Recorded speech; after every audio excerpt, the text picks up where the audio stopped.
It was quite the weekend for Donald Trump, who was attacked by a current Republican governor and a former Republican governor, showing that, yeah, you're going to have a tough go of it as you run for president a third time.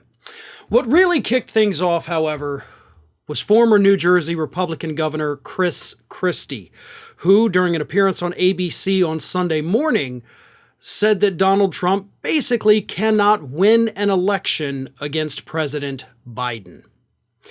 That, of course, pissed Donald Trump off. So Donald Trump gets on Truth Social, and I'm reporting this like a middle school kid who saw a fight. So Trump gets on Truth Social after Christie says he can't beat Biden.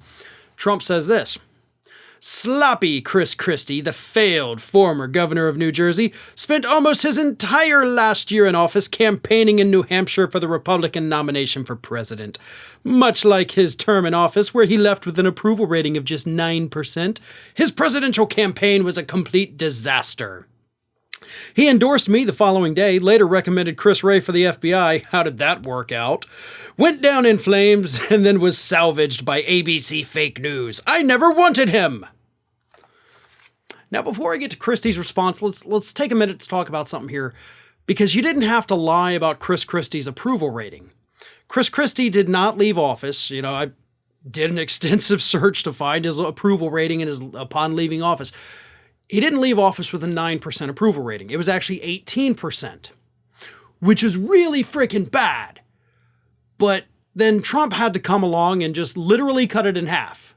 Like, oh, it says 18? I'm going to say it's 9. I'm going to make him look worse than he actually is. Like, you didn't even need to do that. 18% is bad. That's really, really terrible. You could have just gone with the truth instead of lying. But for you, I guess it's like breathing. You literally cannot stop yourself from doing this. So Chris Christie fought back, and he said, "I'm the target of Donald Trump's new tantrum. None of his lies about me today bothered him when he asked me to prep him for every general election debate or offered me 3 different cabinet posts." Aren't you glad that we live in such a mature country? Like, Chris Christie could be a Republican hopeful for the 2024 nomination. Donald Trump, of course, is already a hopeful for the 2024 nomination. And this is what we've reduced it to. Bunch of middle school-minded children fighting with one another, saying, "No, you liked me. I didn't like you. No, I didn't like you. You liked me." This is ridiculous. But this is American politics. I have kids in middle school, and I can promise you they're far more mature than these two idiots.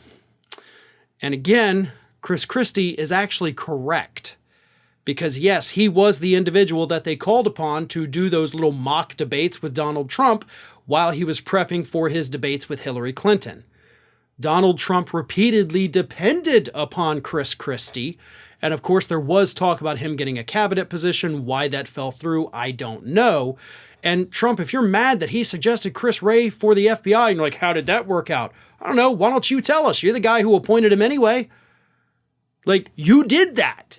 You blame somebody else for it. You're the guy that appointed him. You didn't have to take his advice. So that's also on you. As I mentioned, you also had New Hampshire Governor Republican Chris Sununu, whose name is also being floated as a hopeful for 2024.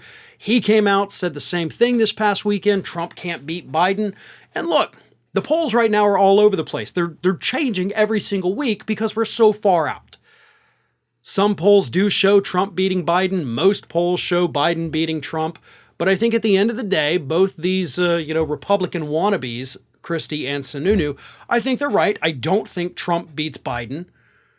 However, anything can happen, right? We cannot predict the future, especially in politics anymore. It's not as simple as it once was.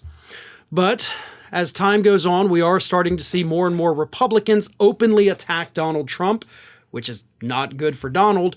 But I think we're going to start seeing a heck of a lot more of that. And if Trump keeps responding so immaturely, I don't think that's going to help his campaign at all. Hi, everyone. This here is little Athena. And Athena would like to know why you haven't subscribed to Fair and Balanced yet. So please, don't let Athena down. Subscribe today.